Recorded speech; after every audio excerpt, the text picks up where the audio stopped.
Ouh, c'est un gros changement. La FIA valide le moteur Mercedes et Red Bull.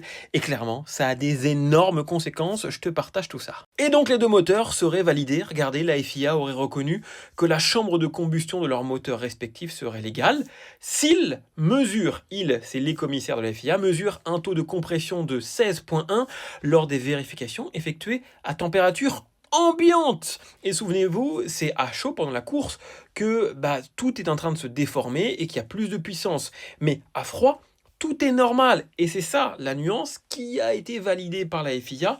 Et donc même si à chaud, cette valeur est supérieure, ça passe.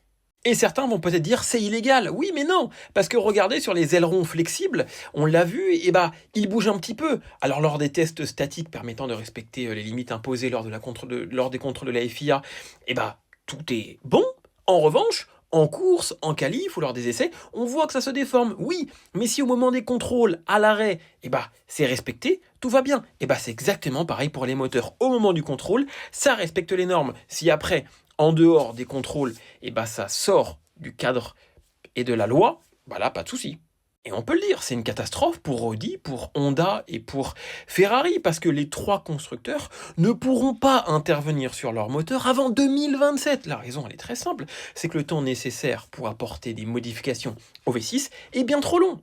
Et pour ces trois constructeurs, il reste une seule chance. C'est qu'en fait, les moteurs n'ont pas encore été homologués. Les constructeurs, en fait, ont jusqu'à la fin des essais privés, jusqu'au jour 1 du Grand Prix, le premier Grand Prix de la saison, pour effectuer des interventions. Et donc, il leur reste encore un petit peu de temps. Il y aura des ajustements. Mais clairement, ils pourront jamais rattraper leur retard. C'est sûr et certain.